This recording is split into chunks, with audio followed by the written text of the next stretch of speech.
Hi there. Just a short little video to offer an explanation about the delay of the astrobiography report. Um, Obviously, you know that the dyspraxia and dyslexia that I have means that typing is difficult as I have an autistic brain. Well, for the past couple of months, my world has looked like this.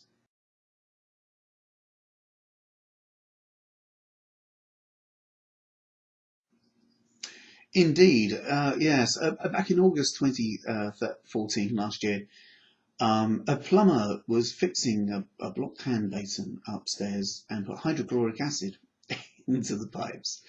You know where this is going. And 3 hours after he went, cascades of hydrochloric acid poured down through the ceiling. And luckily, I caught it all in a plastic bowl, kind of washing up bowl. Um, mm, This meant that there was a wrangle between insurance companies, and because I live in a converted coach house and it's one whole, the ground floor is just one large big room. In order to fix the ceiling, they had to cut a piece out, but also completely redo the ground floor ceiling, which would mean that they'd have to repaint the walls as well.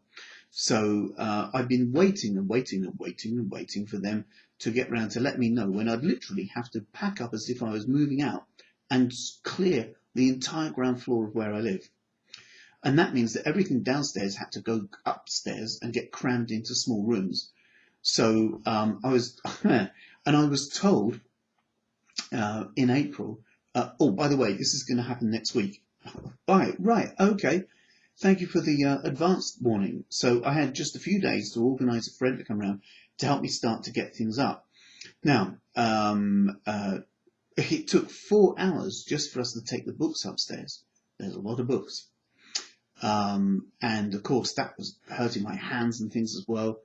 Um, so by the time I'd got the stuff up and I had 3 days notice, then the workmen came in and they just literally covered everything downstairs in polythene. So my desk was encased, as you could see in the pictures. So I was unable to work. And they were here for 2 weeks, and then it's taken another week to 2 weeks to put everything back again. So the environment is now only finally settled.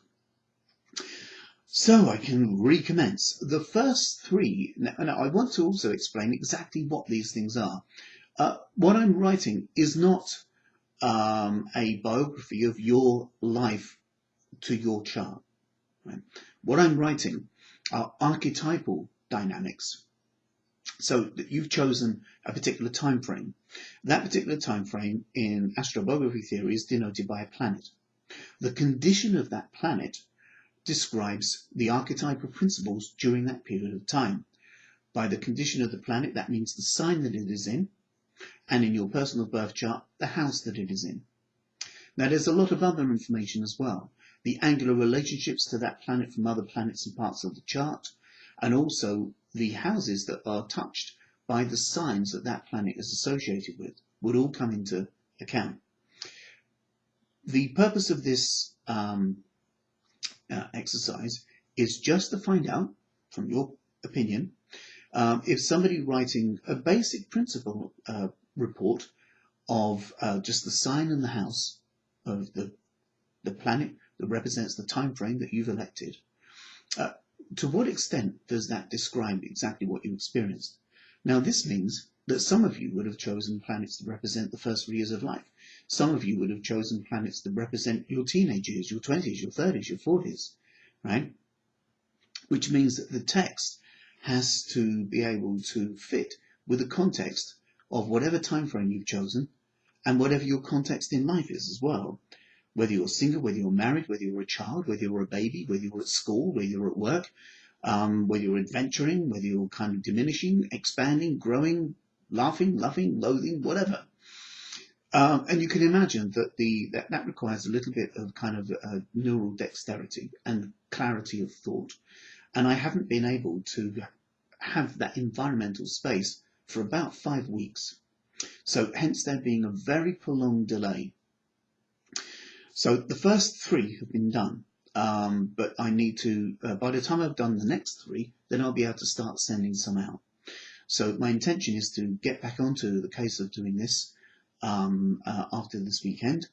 And then, so through next week, I'll start getting those written, and gradually, they'll start to come out. So I've got to get them proofread first of all, obviously, because it wouldn't be appropriate to send you things with typos and things. That just wouldn't, that wouldn't be a good idea.